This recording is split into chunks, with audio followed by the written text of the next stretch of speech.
Welcome to Smart Business Show, episode 96. Today, we're going to talk about your brain on the internet and the stuff you know or the stuff you don't know with your brain on the internet.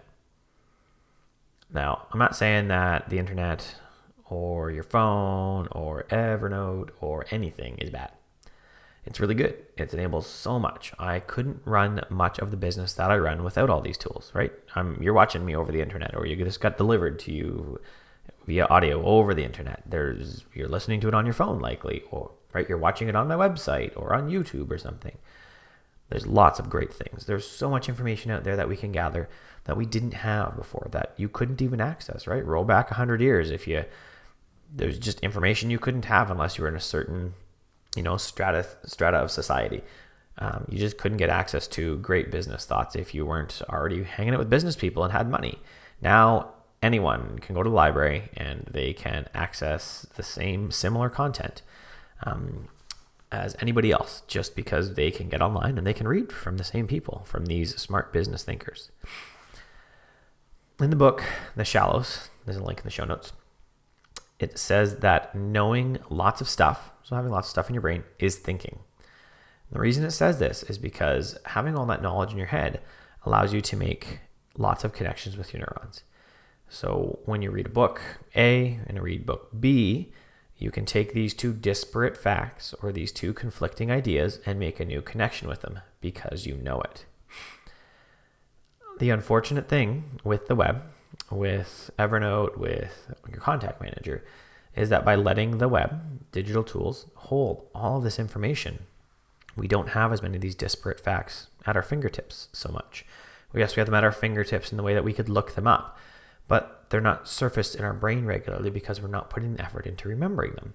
How many phone numbers did you used to remember? Right? And I used to have like 20 friends' numbers remembered right off the top of my head, no problem. Now I remember my number, my wife's number, and the number that she had while we were dating. That's it. I got nothing else. I couldn't tell you another friend's phone number. I always have to look it up. This actually makes me think of a product called Soumik. Soumik is a product that you inject into you and it puts you to sleep. And it puts you to sleep and you dump all your memories out. And then when you wake up, they dump them all back in. If you're wondering, what is he talking about? It's because it's a product in a book series called the Worthing Saga. And in that Worthing Saga, the smarter you are, the more worthy you are, according to society, the longer you get to sleep. So you get to outlive all your peers, which is awesome. So in this book, Jason Worthing, the main protagonist, does this really hard math problem.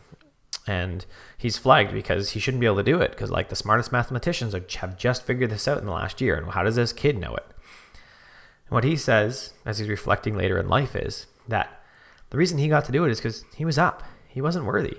He had got to think about these things all the time. Whereas these really smart people, they weren't on the same sleep cycles even. Because if you're even smarter, you got to sleep more. And because he actually got to think about it and dwell on these things, it was just kind of the next logical leap. But no one else was making it because they were asleep for so long. They got to spend so little of their time actually pushing their field forward that they couldn't make these next logical leaps. So it's great to have all these tools that hold our information. It's great to have Evernote. It's great to have your plain text system or whatever. Bear is a new system out there for taking notes, which looks pretty cool. But any muscle, just like any muscle gets weak with this use, so does your brain. So you need to look at techniques for your memory like a mind palace. I'll put a link in the show notes as well for this, to help you remember facts, to help you remember things that are important to you, so that you can pull these disparate facts from different areas together for new ideas. Thanks for watching.